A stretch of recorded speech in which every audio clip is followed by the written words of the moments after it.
Eclesiastes capítulo 3, versículo 4.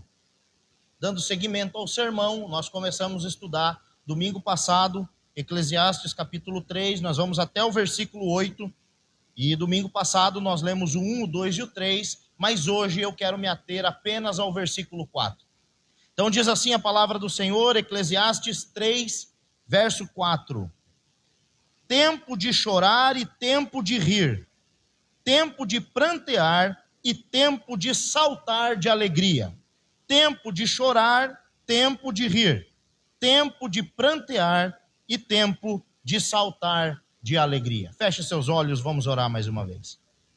Paizinho querido, muito obrigado pela tua palavra que é inerrante, a tua palavra que é fiel, a tua palavra que é eterna. A tua palavra, ela é insolúvel, a tua palavra, ela é indestrutível. Diante da tua palavra, tudo se desfaz, porque a tua palavra é a verdade. A tua palavra, Senhor. E diante da tua palavra nós estamos agora e pedimos que o teu Santo Espírito atue na nossa vida como supremo professor que é. Que nós venhamos ser iluminados pelo Espírito Santo de Deus para compreender as verdades da tua palavra. Assim oramos em nome do Pai, do Filho e do Espírito Santo. Amém. Meus irmãos, dando então sequência a esse estudo, de que o tema é para tudo existe um tempo.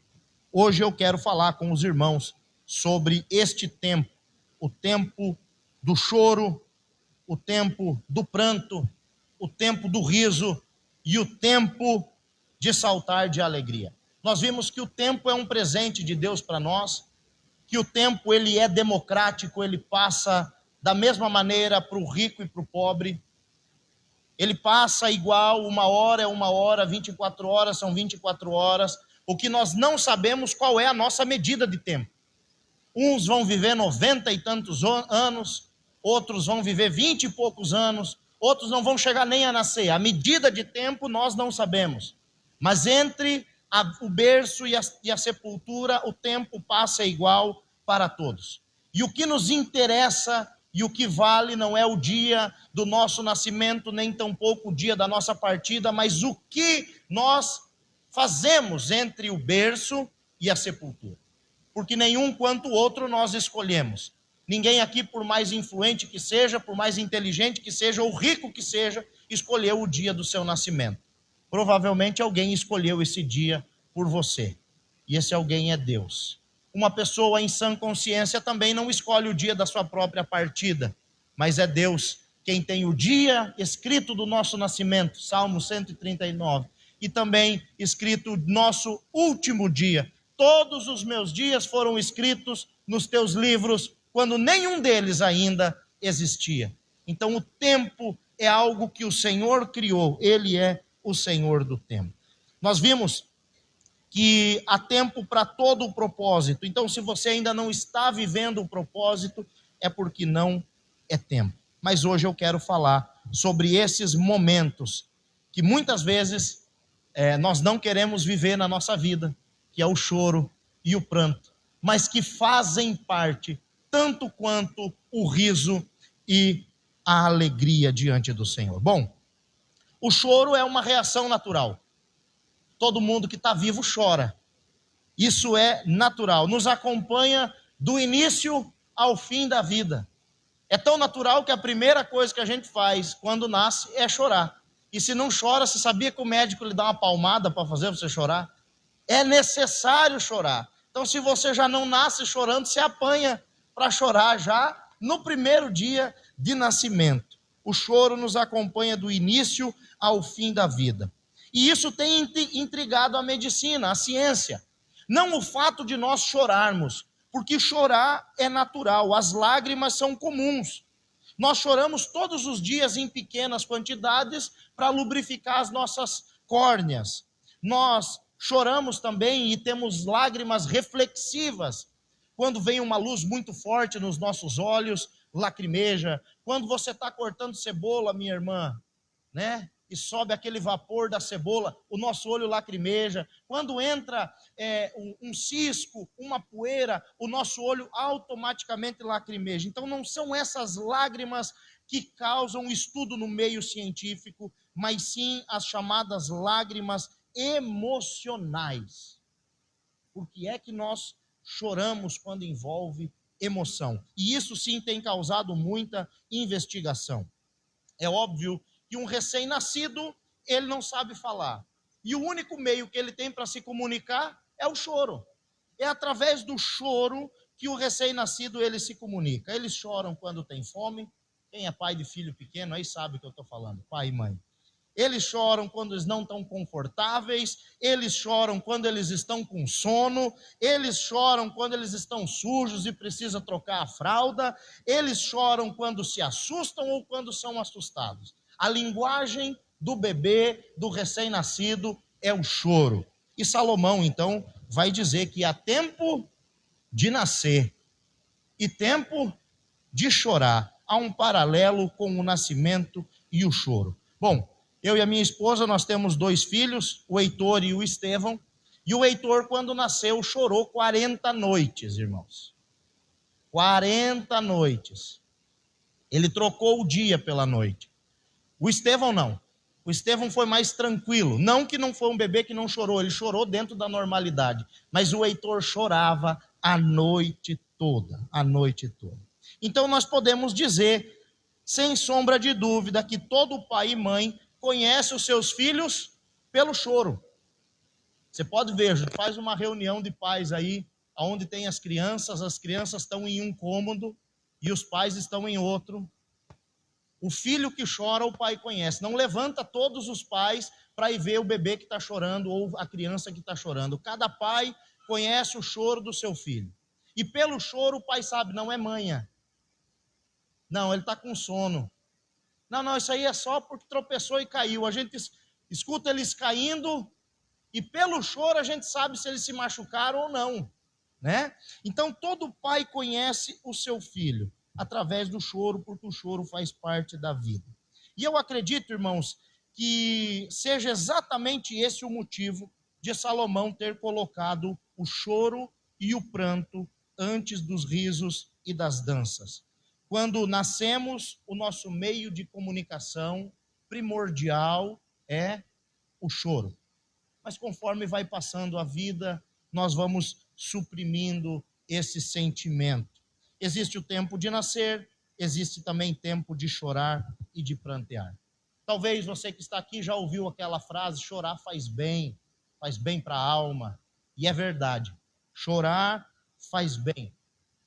Cientificamente comprovado que chorar faz bem. É através das lágrimas que nós expulsamos aí do nosso organismo alguns minerais que afetam o nosso humor e também outros químicos que ajudam a reduzir a dor. Jesus foi tão humano que ele, quando perdeu o seu amigo Lázaro, chorou, derramou lágrimas. Aquilo doeu dentro dele, ver o sofrimento das irmãs Marta e Maria. Diz o texto que Jesus se moveu de íntima compaixão e ele, diante do túmulo, chorou. Existe muito preconceito aí a respeito do choro. Quando crianças, chorávamos por tudo. E agora, depois de adultos, parece que é ruim. Nós precisamos mostrar uma imagem de casca grossa. Principalmente entre os homens, é visto como fraqueza e fragilidade.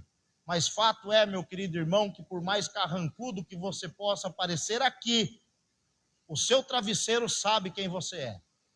E se ele pudesse falar e pudesse testemunhar, ele diria quantas vezes você já derramou lágrimas, porque nós choramos de alegria, choramos de tristeza. Nós vemos também, meus queridos irmãos, que as lágrimas muitas vezes são interpretadas com um sinônimo de dor, de vergonha, de submissão e também de arrependimento. A começar as lágrimas pela dor, nós podemos lembrar do exemplo das irmãs Marta e Maria, que mandaram um recado para Jesus, está lá em João capítulo 11, dizendo: Jesus, o teu amigo não está bem, vem visitar. E quando Jesus chega na cidade onde elas estavam, já faziam 4 dias que Lázaro tinha morrido. E o texto é claro em dizer que aquelas 2 irmãs estavam sofrendo e choravam muito, a lágrima da dor. Mas também tem a lágrima da vergonha, quando nós lembramos de Pedro, que chorou amargamente, diz as Escrituras, porque ele negou ser discípulo de Jesus Cristo.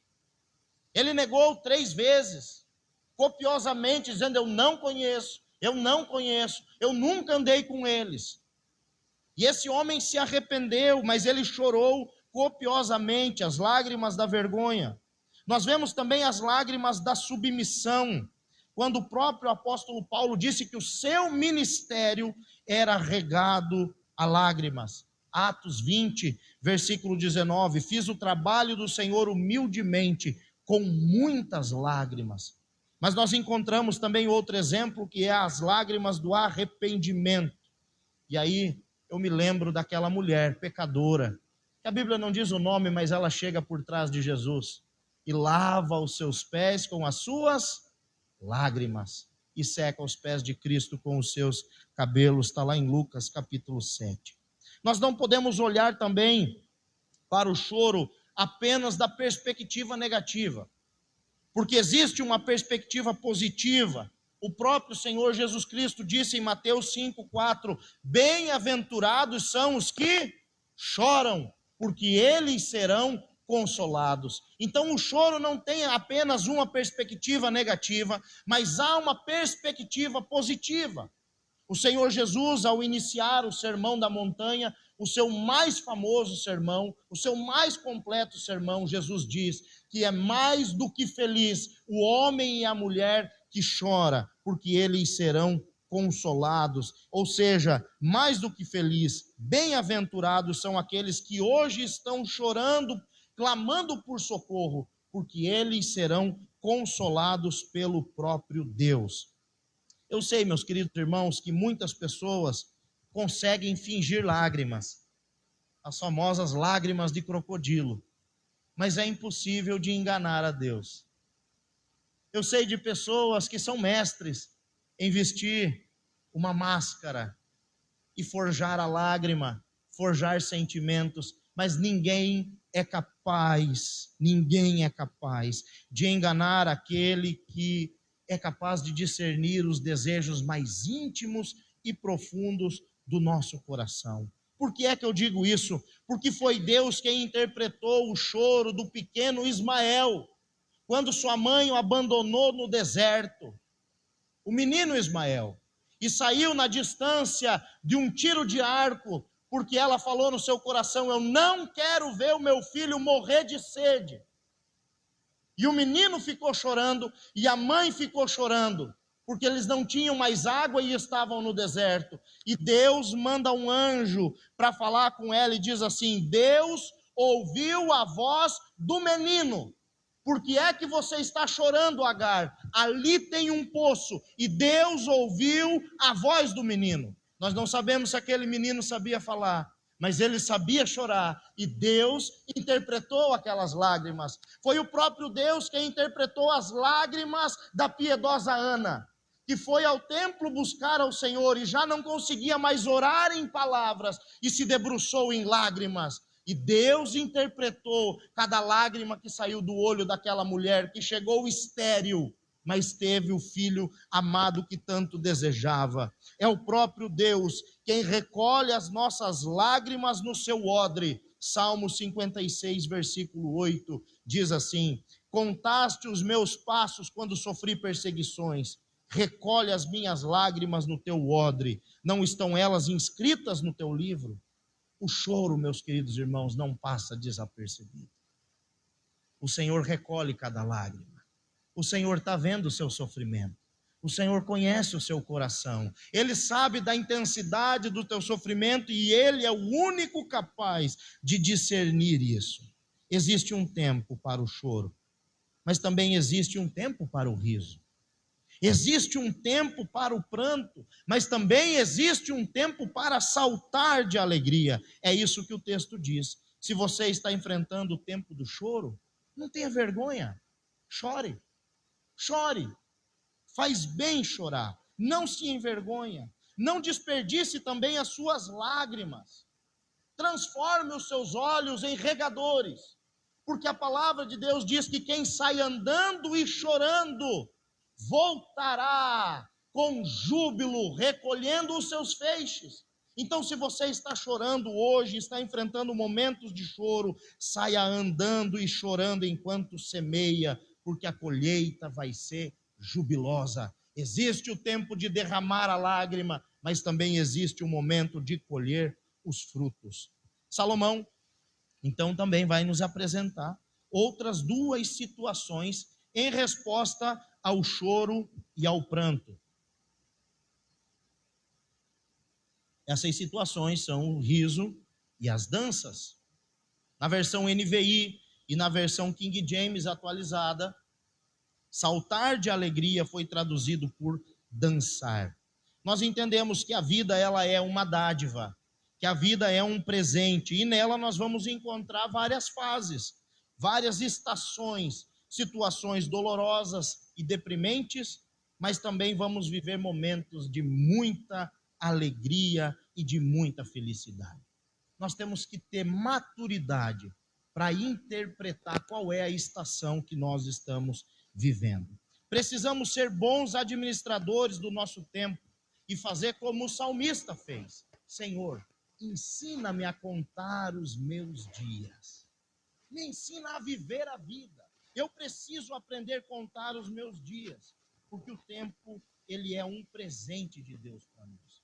O tempo é um presente aonde Deus nos proporciona as experiências da vida. É através do tempo. E Deus, meus queridos irmãos, ele é especialista em mudar o tempo.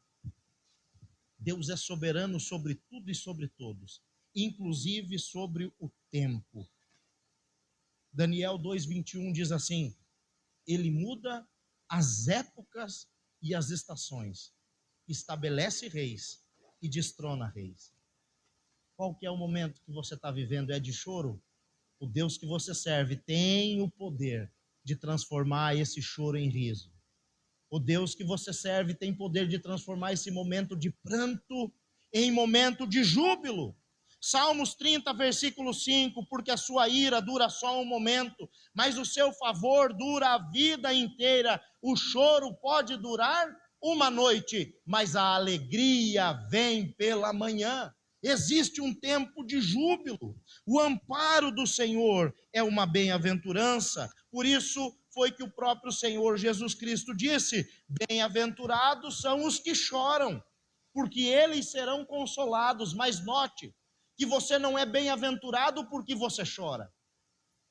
Você é bem-aventurado porque você é consolado por Deus. Bem-aventurados os que choram, ou seja, mais do que felizes os que choram, porque eles serão consolados. Isso é maravilhoso. O motivo da bem-aventurança não é o choro, mas o consolo que vem do Senhor.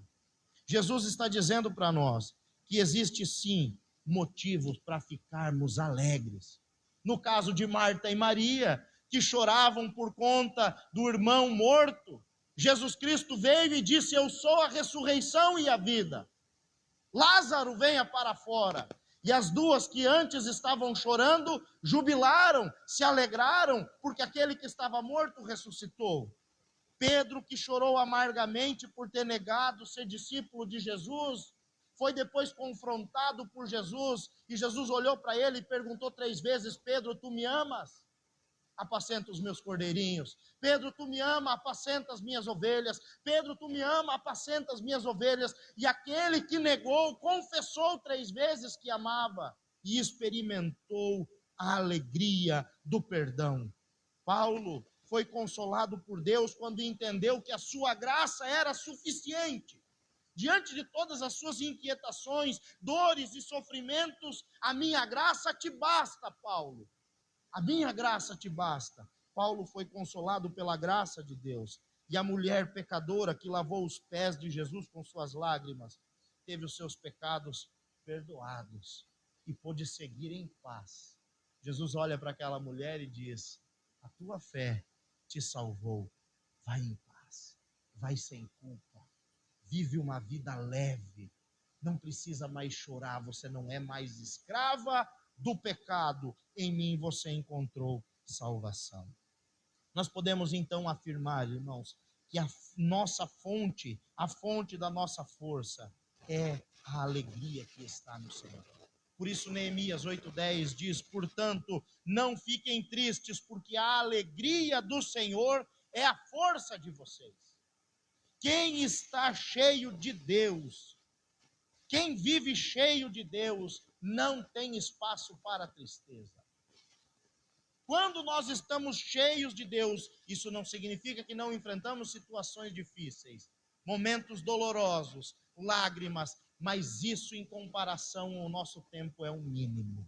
No mínimo de tempo nós sofremos. O choro dura uma noite, mas a alegria vem pela manhã. Quando estamos cheios do Senhor, somos por Ele fortalecidos. É isso que Neemias está dizendo, que quando temos comunhão com Deus e andamos com Ele, nós não andamos como derrotados, pranteando, murmurando pelos cantos, mas nós estamos cheios de força. A nossa força não vem de nós mesmos. A fonte da nossa força é a alegria do Senhor Deus. Por isso, meu querido irmão, aproveite a vida que Deus te deu. Eu quero dizer para você que é possível sim ser feliz. Seja feliz. Aproveite essa gloriosa vida que o Senhor te deu. Não perca momentos de alegria. Quantos homens e quantas mulheres estão perdendo momentos de alegria junto ao seu cônjuge? E a Bíblia vai dizer em Eclesiastes 9:7, aproveita a vida com a mulher que você ama. Aproveita a vida. Curte a vida com ela. Isso vale para as mulheres também que são casadas.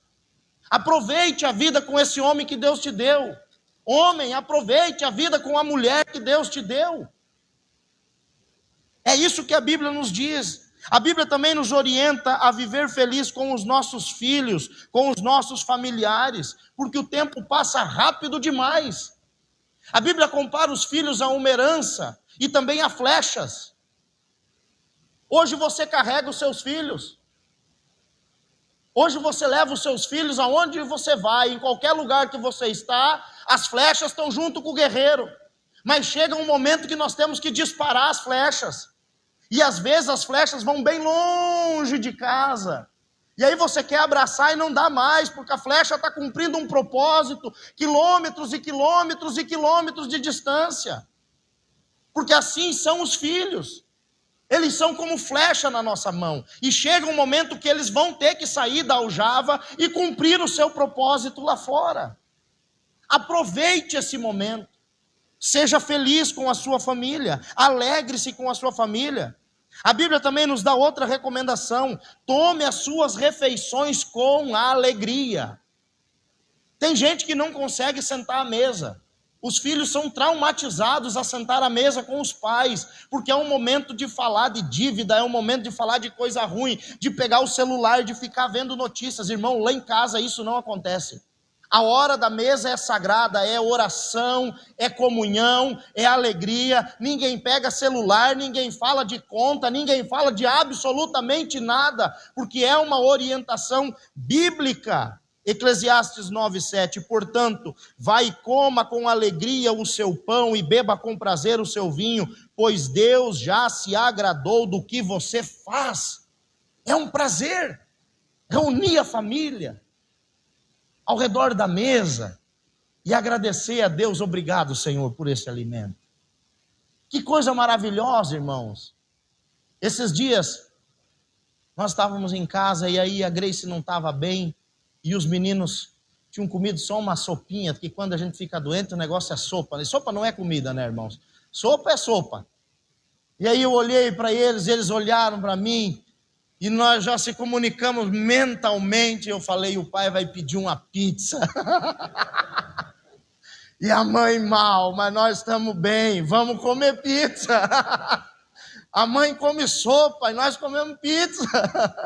Irmãos, que alegria maravilhosa sentar à mesa e comer uma pizza. Mas muitas famílias não estão tendo este prazer. Não estão vivendo este privilégio que o Senhor tem dado. Então aprenda a se alegrar com as pequenas coisas, com os pequenos momentos. Muitas vezes nós planejamos as férias em família. Nós planejamos o não sei o que lá, 10 anos de casado. E a gente planeja isso. E a gente não sabe se vai viver para experimentar isso. E no final da vida o que vale não são os momentos inteiros, mas são os centavos de momentos. É o sorriso no café da manhã. É o abraço antes de ir para a escola. É o te amo antes de ir do trabalho. É o te amo quando volta do trabalho. São esses pequenos momentos que fazem total diferença na nossa vida. Salomão, então, encerra falando sobre saltar de alegria. Em algumas versões, dançar de alegria. E eu pensava sobre isso, que frase magnífica. Há tempo de pranto, mas há tempo de saltar de alegria, há tempo de dançar feliz. Há tempo de sorrir, mas há tempo de dançar. E não tem outro motivo, irmãos, a não ser que o nosso Deus, Ele é capaz de transformar a nossa realidade a ponto da alegria ser tão grande de não caber só num sorriso. E a gente ter que manifestar de outra forma com o nosso corpo. E eu comecei a pensar de homens e mulheres que dançaram quando experimentaram algo de Deus. E a primeira cena que me vem é Miriam e todas as mulheres que foram libertas do Egito. E diz o texto que depois que eles atravessaram o Mar Vermelho a seco e a pé, Miriam, que era profetisa, passou a mão num tamborim. E aquele coral de mulheres começaram a tocar instrumentos, cantar e a dançar na presença do Senhor. O milagre foi tão grande que não coube só no sorriso, não era, né? Era muito pouco mostrar só os dentes, elas precisavam expressar mais do que isso. E aí depois me vem à cabeça Davi. A Arca da Aliança tinha sido roubada, sequestrada, e Davi conseguiu recuperar a Arca de Deus. E chega a notícia que a Arca está às portas de Jerusalém. E Davi, então, vestido com o colete sacerdotal, sai pulando e dançando, e o texto diz que ele dançava com todas as suas forças diante do Senhor. Diante do Senhor. Não suprima esses momentos. Não se importe com a opinião dos outros. Eu não vou abraçar meu filho agora aqui, eu não vou falar isso para minha esposa, eu não vou falar isso para o meu marido, eu tenho vergonha de falar isso para o seu pai. Não dê atenção para os outros, não pense no que os outros vão pensar de você. Viva esse momento, o momento da alegria, porque assim como o da tristeza, ele também passa. E é isso que Salomão vai nos ensinar, é isso que Salomão está nos ensinando aqui. Por isso, meus irmãos, eu concluo dizendo que existe sim um tempo de chorar e de rir. Existe sim um tempo de prantear e um tempo de saltar de alegria. O que vai fazer a diferença é a sua sabedoria nesse tempo. Porque talvez você está chorando no tempo que você deveria estar rindo. Ou você está murmurando e pranteando de barriga cheia no tempo que você deveria estar saltando de alegria. Agora você pode estar sofrendo também. Você pode estar sofrendo pelo inverso disso. Talvez é momento de chorar e de lamentar. Chorar pelo seu pecado. Lamentar pela dureza do seu coração. Mas você está querendo seguir o fluxo e se alegrar a qualquer custo. E existe um momento de chorar também, de clamar por socorro, de clamar por perdão. E eu não sei se esse é o momento na sua vida. Não siga o fluxo, porque essa alegria é passageira e é efêmera. Agora, se você, meu querido irmão, está vivendo o melhor de Deus, não reprima esse sentimento. Aproveite aquilo que o Senhor tem feito na sua vida. Em todo o tempo nós podemos afirmar que Deus é soberano e Ele é capaz de transformar a sua realidade de tristeza em uma realidade de festa, sem sombra de dúvida. Mesmo sem entender, existe também um propósito do Senhor, inclusive no choro. Inclusive no choro e no pranto, existe um propósito de Deus. Nós podemos chorar, porque nós seremos consolados. Nós somos bem-aventurados, porque seremos consolados pelo Senhor Jesus Cristo. Encerro dizendo que Deus, Ele tem uma consolação para você hoje. Talvez você veio até aqui buscando uma palavra de consolo. Eu quero dizer que Deus tem isso para você. Agora eu não posso mentir para você, dizendo que você nunca mais vai chorar, nunca mais vai sofrer. Não, porque essa consolação ela tem um tempo. Mas existe uma promessa para aqueles que são filhos de Deus, para aqueles que entregaram as suas vidas a Deus.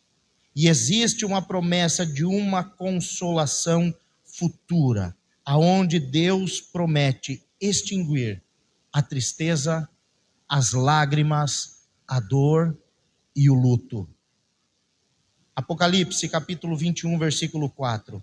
E ele lhes enxugará dos olhos toda lágrima, e já não existirá mais morte, já não haverá luto, nem pranto, nem dor, porque as primeiras coisas se passaram.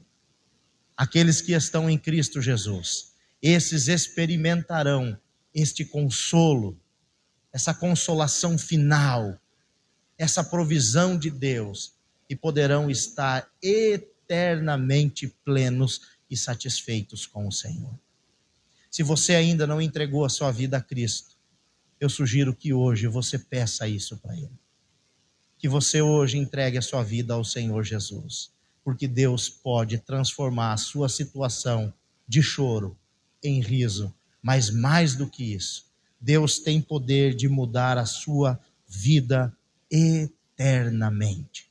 O Senhor não quer que você viva apenas um momento, um pico de euforia, não. O Senhor quer que você tenha uma vida plena. Amém? Feche seus olhos, eu quero orar por você. Paizinho querido e amado, nós te louvamos, nós te agradecemos. Obrigado, meu Deus, pela tua palavra. Palavra essa, Senhor, que fala poderosamente aos nossos corações. Palavra, meu Deus, que, ó Deus, nos instrui no caminho que nós devemos andar. Pai amado, fala aos corações que aqui estão, daqueles, ó Deus, que sentiram a necessidade, ó Pai, de hoje confessar o Senhor como Senhor e Salvador das suas vidas. Meu Deus, em o nome santo e precioso de Jesus, não permita que esta palavra caia no vazio, mas que ela encontre nos nossos corações um terreno fértil para a vida eterna. Assim eu oro em o nome do Pai, do Filho e do Espírito Santo de Deus. Amém. Amém. Meus queridos irmãos, eu convido agora você, do seu jeito, fazer uma oração. Entregando a sua vida a Deus, entregando essa semana a Deus. E depois dessa oração silenciosa, eu vou estar ali à porta, porque eu quero cumprimentar você. Que Deus abençoe a sua vida.